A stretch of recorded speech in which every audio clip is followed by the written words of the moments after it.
fordi at der hele tiden er det her med, at der er meget få, der tør sætte deres navn under en skrivelse. Og det vil sige, at mange af de beskyldninger, der kommer frem, og de historier, der kommer frem omkring det her, er historier, der kommer ud anonymt. Det vil sige, at folk taler om, hvad det er for et klima, der er på det pågældende sted. Man har ikke så mange navngivne kilder. Men man kan så sige, at en dekan på et universitet i Tyrkiet, og i hvert fald et statsuniversitet, er udpeget af det, man kalder Rådet for Højere Uddannelser i Tyrkiet, som er et statsligt organ. YÖK er det forkortet, Yüksek Öğretim Kurumu.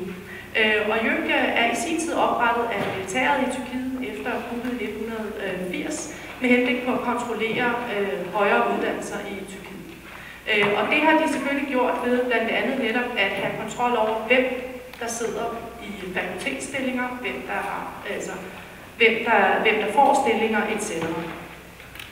Det, der er sket med YÖK, siden AKP kom til, det er, at rådet har skiftet politisk dominans, altså således, at YÖK i dag mere er domineret af AKP-venlige kræfter. Og det er så det, som akademikere beskylder, altså det, som akademikere siger nu også er afspejlet i den måde, hvorpå YÖK fungerer og agerer i forhold til det akademiske. Det vil sige, at man ser betydeligt flere udnævnelser af pro-AKP-akademikere til forskellige poster i universitetslivet og ser en konsolidering fra regeringens side i forhold til at kontrollere universitetslivet i det omfang, det er muligt i en tyrkisk sammenhæng. Og igen, jeg understreger, at AKP gør ikke noget, der for mig at se er væsentligt anderledes, end det man altid har set i tyrkisk politisk kultur. Altså, bureaukratiet i Tyrkiet og de statslige organer i Tyrkiet, det fungerer meget mere, som man ser eksempelvis USA. Altså, det er en politisk størrelse. Og når nye politiske kræfter kommer til, så skifter de bureaukratiet ud til fordel for dem selv. Og sådan har det altid været i en tyrkisk sammenhæng. Altså, da man havde etpartiperioden under kemalismen 1925-46, så var bureaukratiet naturligvis afspejlet, hvem der var magthaver på derværende tidspunkt, og så fremdeles. Så derfor kan man ikke sige, at AKP agerer væsentligt anderledes, end man eksempelvis har set tidligere i republikkens historie. Og det synes jeg også igen, at YÖK er et udmærket eksempel på. Altså, det var de militære magthavere, som netop går ind og skaber et statsligt organ med henblik på at kontrollere højere uddannelsessystem. Så der skal man lige huske på ikke at gøre AKP til noget særligt, men mere snakke om, hvad det er for nogle strukturer, der gør sig gældende i universitetet, eller i universitetsverdenen. Et andet eksempel selvfølgelig fra den akademiske verden, og som også er velkendt for mig, og sikkert også set fra nogle af jer, det er fængslingen af Büsra Erşanlı i 2011. Büsra Erşanlı var professor og er professor ved Marmara Universitetet i Istanbul og professor i politisk videnskab og internationale relationer. Hun var derudover og er derudover medlem af det pro-kurdiske parti BDP, og aktiv i deres komité, der arbejder med forfatningsspørgsmål. Der er en ny forfatning under udarbejdelse i Tyrkiet. I oktober 2011 blev Büsra Erşanlı fængslet og var under anklage for relationer til terrorgrupper, og hun blev impliceret i den såkaldte KCK-sag, KCK som af de tyrkiske myndigheder anses for at være en gren af PKK, en urban gren af PKK. Og hun sad så efterfølgende i fængsel i 9 måneder, før hun blev løsladt. Så det er sådan, igen et af de her eksempler på, hvordan en politisk aktiv akademiker med en profil på det pro-kurdiske område altså også ryger ind og får problemer i forhold til de tyrkiske myndigheder. På trods af, at der ikke er noget, der tyder på, at hun har relationer til, eller på nogen måde har støttet op om voldelig virksomhed, men det hun har gjort, det er netop at arbejde igennem det pro-kurdiske partis komitéer, plus at hun har givet forskellige forelæsninger i det pro-kurdiske partis politiske skole. Og det er sådan, at alle partier i Tyrkiet har sådan nogle politiske skoler, hvor man kommer og er en del af, eller rettere sagt, får sådan en politisk træning og skoling. Siyaset-okulu hedder det på tyrkisk, og det er helt normalt, det er der ikke nogen partier, der ikke har. Men i hvert fald så blev det tolket som, at hun udbredte både støttede terrorgrupper og også propaganderede for en terrorgruppe.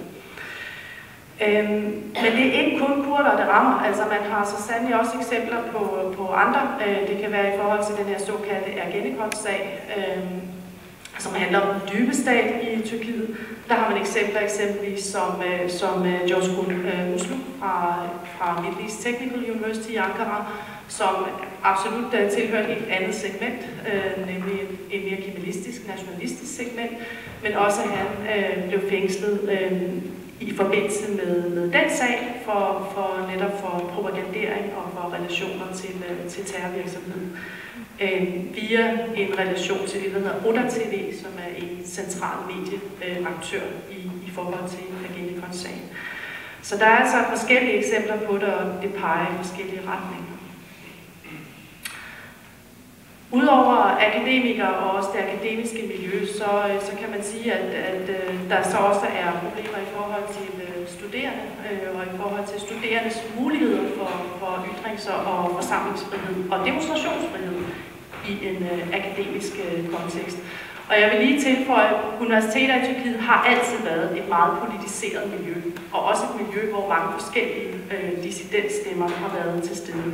Og også hvor der i mange perioder har været større frihedsgrader på nogle universiteter, end der har været andre steder i samfundet. Men ikke desto mindre, som Pola også var inde på, så har der altså været en række fængslinger af studerende, der har demonstreret ved adskillige lejligheder. Men man har så også set eksempler på ikke bare fængslinger af studerende, men også at begivenheder har udviklet sig, hvad man kan kalde helt ude af kontrol, og hvor der også er blevet brugt, hvad man kan kalde relativt overdreven magtanvendelse. Og et eksempel kom på Middle East Technical University i Ankara sidste efterår, nærmere bestemt i december 2012, hvor premierminister Erdogan skulle besøge universitetet og indvige en satellit. Og i den forbindelse var der altså en række demonstrationer imod premierministeren og imod den politik, der er i forhold til højere uddannelse i Tyrkiet. Og det var universitetet forberedt på, og det var alle parter forberedt på. Og til formålet var der så også indkaldt mere end 3.000 betjente, som skulle dæmme op for eventuelle demonstrationer. Og i et miljø, der i forvejen er polariseret, og hvor der også er en række studerende, som har et udstående med tyrkiske myndigheder, så skal der ikke meget til, før en isbe antænder. Det blev så sandelig den eftermiddag, og det endte jo også med sammenstød mellem studerende og politiet, med tåregas og så videre, altså et klassisk scenarie, og også ikke, det bliver hverken første eller sidste gang, man ser det på et universitetscampus. Så det er bare nogle af de eksempler, der er, synes jeg, på, at der i øjeblikket er en række udfordringer i Tyrkiet i forhold til den akademiske frihed, både for studerende og for undervisere ved de højere læreanstalter. Særligt de statslige læreanstalter, vil jeg så sige. De private universiteter har en lidt større frihedsgrad, end de offentlige universiteter har i den forbindelse, fordi på de offentlige universiteter kan regeringen bedre intervenere. Og det er selvfølgelig uheldigt, fordi at det skulle meget gerne være bastioner for politisk fri tænken og nytænken, for diskussion og debat, og ikke mindst institutioner, der skal opdrage folk til demokratisk dialog og til at kunne tale sammen, frem for at blive polariseret. Og det synes jeg desværre i øjeblikket, at der er en uheldig tendens til, at det ikke er det, jeg ser. Jeg ser det modsatte. Men jeg håber inderligt, at man forventer den udvikling, således at der netop kommer fokus på igen at kunne tale sammen, frem for at støde sammen, som jeg synes tilfældet har været de sidste mange år. Jeg er meget enig i den udlægning, som Pola kom med i forhold til, at pressefrihedssituationen i Tyrkiet skal ses i sammenhæng med den generelle problem, der er med ytrings- og forsamlingsfrihed i landet. Helt konkret så oplevede jeg, da jeg var dernede for knap et år siden til Newroz-fejringen i Diyarbakir, hvordan at bussen med alle parlamentarikere fra kurdiske PDP og alle internationale gæster blev stoppet af politiet, hvorefter der blev kastet tåregas. Og så blev vi altså bedt om at gå ud af busserne, at de blev konfiskeret. Og i bussen sad blandt andet overborgmesteren og parlamentarikere fra Diyarbakir og parlamentarikere fra parlamentet. Så det svarer til, at vi havde en nytårsfejring i København, hvor overborgmester Frank Jensen blev stoppet og for tåregassen på gaden. Og det siger noget om den generelle problematik, der er. Overborgmesteren taklede ret godt ved at tage citroner frem og lægge ud til de andre demonstranter, der havde været den her fredelige nytårsfejring. Og det er så ulovligt. Hvis du tager citroner med til en demonstration, så kan du få 7 års fængsel. Fordi det viser jo, at du har forberedt dig på, at der kommer tåregas. Det er relativt fornuftigt at forberede sig på, at der kommer tåregas, hvis man går til demonstration i Tyrkiet. Men det siger noget om den sådan absurditet, og hvor alle kan blive fængslet for noget så banalt som at have en citron med. Jeg glemte helt at starte med at sige det, men det synes jeg er vigtigt at gøre. At starte med at sige tak til Nykøbing for at lave det arrangement. Og jeg vil også prøve at komme lidt ind på, hvordan situationen synes er i Danmark, som også er relevant at berøre. Helt overordnet, så synes jeg egentlig, at på mange måder har en debat i Danmark om ytringsfrihed, som er sådan lidt specielt og lidt afrevet for virkeligheden. Det kommer tit til at være det religiøse, eller det højreorienterede Danmark, som er sure på højreorienterede muslimer, og så kører debatten ellers derudad. Og jeg håber, at debatten i dag kan være med til at nuancere den diskussion, der er, fordi jeg synes, der er nogle klare problematikker både i Danmark og helt klart også i Tyrkiet, som det er blevet fremhævet. Det, som jeg sidder med på mit bord, det er i høj grad som europaordfører for Enhedslisten, men også som medlem af Europarådet, hvor jeg sidder i parlamentarisk forsamling. Og der har vi siddet her med en rapport om pressefriheden fra Europa, hvor Tyrkiet også er nævnt og kritiseret, og hvor det også blev påpeget, at Tyrkiet er det land i verden, der har flest journalister fængslet. Og der kører lige nu en ret interessant proces i Europarådet, hvor vi kigger på Tyrkiet under overvågning for sine krænkelser af menneskerettighederne, som er en meget lang række, og vi skal diskutere det på udvalgsniveau og færdiggøre en rapport forhåbentlig her i 20. Og forhåbentlig at kunne vedtage sådan en endelig rapport. Men det, der tit også kommer til at ske af mit indtryk i Tyrkiet, det er, at det kommer til at blive storpolitik. Der er kræfter, der arbejder for at få kritikken af Tyrkiet dæmpet. Jeg synes, det er helt afgørende, at når vi snakker om ytringsfrihed og forsamlingsfrihed, så er det en grundlæggende rettighed, som alle mennesker har, den frihed, som man har ret til, og ikke noget, der skal kræves af storpolitik. Og det er yderst relevant i diskussionen i forhold til Tyrkiet. På min tur der til Nevros sidste år, der oplevede vi også at besøge det eneste kurdisk-sprogede dagblad, som udkommer. Jeg kan faktisk ikke helt huske navnet præcis, men det der var meget slående for mig, det var, at der var kun 15 af de 35 journalister, de oprindeligt havde haft, som var på fri fod. Resten sad fængslet. Og selvom man har fået en kurdisk-sproget tv-kanal i Tyrkiet, så er det jo stadig sådan, at det er forbudt til forfatningen at bruge kurdisk. Og det betyder, at hvis en journalist, altså bare navnet på den her avis, er skrevet på kurdisk og bruger W og Z, og dermed er det en ulovlig avis, det betyder ikke, at det bliver fængslet hver eneste dag, men hvis de skriver noget kritisk om konflikten, særligt i forhold til det kurdiske spørgsmål med konflikten mellem PKK og regeringen, så er man i fare for at blive fængslet. Ham redaktøren, han sad og sagde, at nu er det ligesom min tur til at være redaktør, og så kunne han så vente på, at han blev fængslet næste gang. Og det er jo en grotesk situation, som Ola meget rigtigt sagde, at det betyder jo, at der ikke er pressefrihed. Jeg synes, det er blevet meget godt belyst, hvad der er problemer i Tyrkiet, og man kunne nok også fortsætte med at udvide feltet på andre områder. Der hvor jeg tænker, at det er relevant at kigge også på, det er, at den sådan problematiske situation, jeg synes, vi faktisk har i Danmark. Det drejer sig særligt i forhold til Rost-TV, som vi på en måde stadig, som må forholde os til, hvor jeg synes, der er noget, der er helt skidt. Altså Altså i Danmark har vi en tradition for at have meget udbredt pressefrihed, ikke have politisk indblanding i pressefriheden, men have en stor sådan, grad af selvregulering og selvjustits i forhold til, hvor meget vold man bringer og så videre i medierne. Men den ser jeg som værende under pres. Altså helt konkret har vi en situation, hvor byretten i København har dømt Roj TV for at bringe en ensidig dækning og dermed støtte terror. Og det er selvfølgelig dybt problematisk for Roj TV, men jeg synes også, det er et angreb generelt på ytringsfriheden og pressefriheden i Danmark. Altså fordi problemet er jo, at konflikter i verden ikke altid bare er sort-hvide, tværtimod er det tit dybt kompliceret, og det er svært at forstå, hvad der sker. Og der er det journalisternes rolle at prøve at afdække dem, uddybe det og udrede det i forhold til befolkningen. Og det er helt afgørende, at man kan gøre det som journalist, uden at være bange for at bringe en for ensidig dækning for den ene eller den anden part.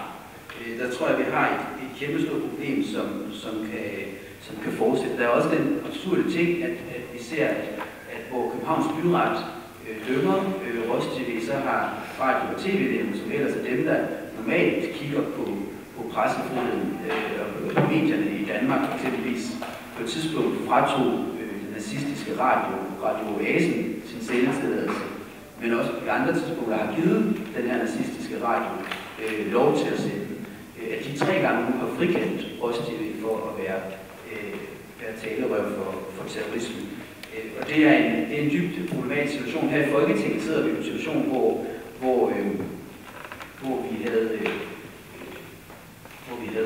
Helle Thorning, der besøgte Erdogan, og i stedet for at kritisere de 100 journalister, der sad fængslet der, det var i hvert fald ikke en del af den pressemeddelelse, der kom, så gav hun Erdogan ret i, at han var meget sur over, at Roj TV ikke havde mistet sin sendetilladelse, efter at byretten havde kommet med den her dom.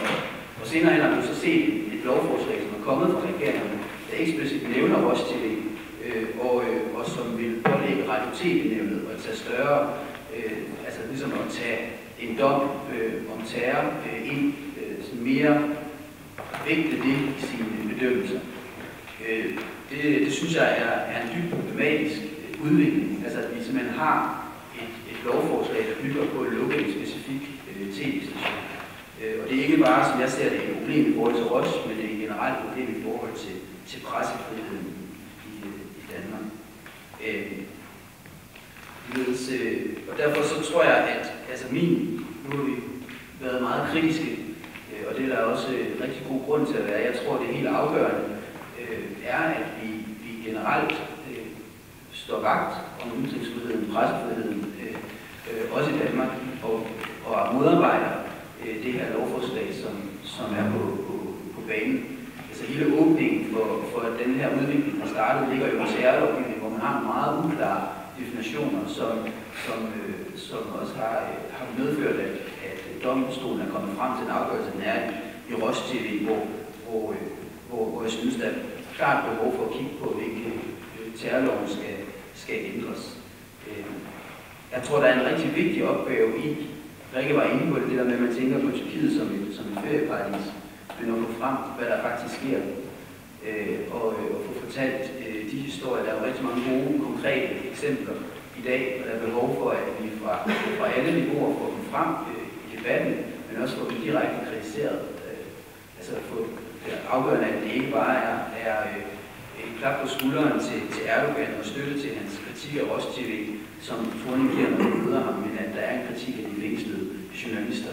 Der er et opgave at gøre både i Danmark, som jeg ser det, men også på europæisk niveau, særligt i Europarådet. Altså man skal huske, at Tyrkiet er jo i en optagelsesproces med EU, hvor det er helt afgørende, synes jeg, at Tyrkiet er meget velkommen, men skal leve op til grundlæggende rettigheder, og ikke belønnes for ikke at gøre fremskridt, som jeg desværre synes, der er en tendens til. Men Tyrkiet har jo allerede i dag i Europarådet forpligtet sig til at overholde den europæiske menneskerettighedskonvention, og var stifter af Europarådet i 1947. Så Tyrkiet skal allerede i dag leve op til forpligtelser i forhold til ytrings- og forsamlings- og pressefriheden, som vi snakker om, som man bare ikke vælger at leve op til. Og det tror jeg er en rigtig vigtig pointe at huske den tyrkiske regering på, at de har nogle forpligtelser, som de er løbet fra, og det er ikke i orden. Tyrkiet har som bekendt rekorden i Menneskerettighedsrådet. Tyrkiet er det land, som har flest domme bag sig. Tyrkiet bliver 10'ere dømt end Rusland og Iran i menneskerettighedskrænkelser. Det har man sort på hvidt, det ser super dårligt ud. Så det vil man til livs. Så hvis Nudan vil arrangere endnu en debat om bare et halvt til et helt år, så kunne vi have en helt ny situation at diskutere ud fra. Det skulle være den optimistiske vurdering. Den mere pessimistiske version af det skulle være, at den politiske kultur i Tyrkiet ændrer sig fra den ene dag til den anden. Det er det lange seje træk. Ja, tak. Tak for præcisionen omkring AKP. Jeg er fuldstændig enig med dig. Det er en ny situation, fordi det er et flertals. Altså, og en valgt regering, vi har med at gøre. Men netop også præciseret, at den politiske kultur og den infrastruktur, der er, den måde, hvorpå der altså fører og hvad skal man sige, konsoliderer deres magt, ligner umiskendeligt det, man tidligere har set. Jeg vil lige smide en anden bold ind i debatten også, og det er, at vi sidder ofte her og taler om pressefrihed i forhold til tyrkiske aviser, og til en meget lille intellektuel elite i virkeligheden i en tyrkisk sammenhæng. Altså store dele af den tyrkiske befolkning er jo folk, som er mere optaget af hverdagens gøremål, af at få det til at løbe rundt økonomisk, af at få mad på bordet, af at få deres børn i skole, af at skabe et liv for dem selv osv. Og den type tv, som de forbruger, det er underholdningsudsendelser, det er tv-serier, det er gameshows, det er talkshows, altså den type af medieforbrug, og ikke aviser, altså aviser har faktisk et meget lavt cirkulationstal i Tyrkiet, det er faktisk, dem der har en effekt, vil jeg sige, det er jo tv-stationer, og det er altså primært underholdning, der bliver forbrugt, hvis man kigger på statistikker. Og min pointe er her, at en del af pressefriheden i Tyrkiet handler i virkeligheden også om de problematikker, der er omkring forskellige former for tv-serier, gameshows og talkshows, og hvordan at den statslige myndighed, der regulerer tv-gigeriet Rütük, griber ind over for den type af ting i forhold til eksempelvis, hvad der må vises, hvad der ikke må vises, i forhold til spørgsmål, der har at gøre med moral, seksualitet, alkohol, cigaretter, altså den type af visninger på tv. Og det er jo noget, som i virkeligheden har en langt større effekt på mange folks medieforbrug end det her spørgsmål om de kritiske stemmer i avisverdenen. Vi har mere fra regeringens side. Vi har mere set antræk til noget. Vi har set tilløb til forskellige ting. Men det, der det, der præger den her såkaldte demokratisering, jeg kan ikke sige andet end såkaldte, fordi at indtil videre så er det bare et løfte. Der er endnu ikke noget, der er institutionaliseret. Og et eksempel på, at der ikke er noget, der er institutionaliseret ved den her reformbølge, det er lige præcis den kurdiske tv-station, som er en søsterkanal for få år siden, som det tyrkiske statsradiofoni regeringen besluttede inden for rammerne af det tyrkiske TRT at åbne en tyrkisk søsterkanal. Kurdisk søsterkanal, som sender på kurdisk. Det er en stærkt censureret kanal, som ikke må sende politisk stof. Den må ikke tale om forskellige emner. Den er nok taget den er meget censureret, og det er helt eksplicit. Sådan er det bare. Det ligner mere, som man har set for italiensk tv, noget let underholdning med sang og dans. Og det er grunden til, at det er et godt eksempel på, hvor lidt institutionaliseret gods, hvor lidt decideret fremskridt der er i det, og hvor meget det er et spørgsmål om PR. Det er, at hvis regeringen kan vælge i morgen og vippe den af pinden og sige, jamen, og trække stikket på den kanal. Samme kanal er noget, som regeringen fremdrager hver gang en tyrkisk minister er ude og skal ramse op, hvor mange reformtiltag man har gjort. Det første, der kommer frem på den liste, det er lige præcis TRT6, som er den her kurdiske kanal. Sagen er bare, at jeg har hørt en tyrkisk debattør, altså ramme det så smukt den, det er, han kaldte det en bygning, der er opført uden de nødvendige licenser fra myndighederne, de nødvendige tilladelser. Det er en piratentreprenør, som har opstillet en bygning, og som kan blive væltet ned af bulldozer, når det skal være. Så det er i høj grad noget, der præger den her reform. Påstået reformambition. Det er meget spændende, meget PR, mange tilkendegivelser og få til ingen reelt skridt. Tak. Der er flere, der gerne vil svare. Jeg så det Daniela først. Jeg er på mange måder enig med Paula Rochant, men som jeg lige sad og jokede med i pausen, så sagde jeg, nu vil jeg tage ja-hatten på et øjeblik. Fordi jeg synes stadigvæk også, det er nødvendigt at holde fast i, at det Tyrkiet, der var i 1980'erne, og det Tyrkiet, der er i dag, det er to forskellige ting. Og ja, der er store problemer i forhold til ytringspresse og forsamlingsfrihed. Ja, der er folk, der sidder fængslet. Ja, der er forfølgelse. Ja, der er alt. Altså man kan sætte hak ved det hele. Men jeg synes også stadigvæk, hvis man kigger på det i et mere langsigtet perspektiv, så er der også sket en udvikling i forhold til, hvad man kan debattere i den offentlige sfære i Tyrkiet, hvad der bliver debatteret i den offentlige sfære i Tyrkiet, og hvordan det bliver debatteret i den offentlige sfære i Tyrkiet. Og det er ikke, det siger jeg ikke for at sidde og hylde, hvor godt det går, men alligevel for bare lige også at holde fast i nogle helt centrale udviklinger, der dog også er sket i en tyrkisk sammenhæng, uden at efterlade indtrykket af, at man skal klappe sig selv på ryggen og fejre sine sejre. Men blot for også at understrege, at der er meget stor forskel på eksempelvis slutningen af 80'erne og så slutningen af 2000-årene. Tak skal du have. Så er det Rikke. Det var i forhold til, da vi var nede og inde i EU-ministeriet og talte med embedsmænd, så sagde han, at lige nu der var de i gang med at lave lovgiver omkring, så pressefriheden skulle blive bedre. Problemet var bare, at den lov, som i virkeligheden er problemet, som vi så det, og som vi hørte vores case sige, det er den her antiterrorlov, og den gør vi ikke noget ved. Og Etche, vi talte med, hun sagde det meget rammende, måske i forhold til det, du siger, at 89 år i dag, at i virkeligheden så er det meget farligere i dag, fordi tilbage under militærgruppen, der var farligt for journalisterne, der var de i uniform. Og det er de ved ikke, hvem deres fjender er i dag, fordi de går ikke klædt i uniform, de går klædt i jakkesæt. Og det er måske meget rammende i forhold til den trussel, som journalisterne der ved i hvert fald. Nogle af dem føler. Til Nikolaj. Fordi det er ham, der så nævnte det der, men det eneste, at jeg ikke forstår. Vi ved alle sammen godt, at selvfølgelig det er så, at Tyrkiet holder ikke det forpligtelserne. Og vi ved alle sammen godt, og hvorfor og hvordan, men det kan vi ikke diskutere om det. Men det eneste, jeg ikke forstår, er, hvorfor EU sover over Tyrkiet. Det sover, og det siger ikke noget. Hvor længe skal de sove? Men det samme til det, at jeg kan også sige, at måske det ikke er direkte, det er indirekte faktisk. Det får nogle kritik fra Tyrkiet, at det vores TV-sag er en af dem. Det begynder at ligne Tyrkiet. Det kan godt være, måske det ikke er direkte. Så der var mere indirekte, at det får nogen at ligne det. Det var til Nikolaj. Jamen, det er et rigtig godt spørgsmål. Hvorfor sover EU? For det burde de jo ikke gøre. Det burde jo have en meget klar kritik.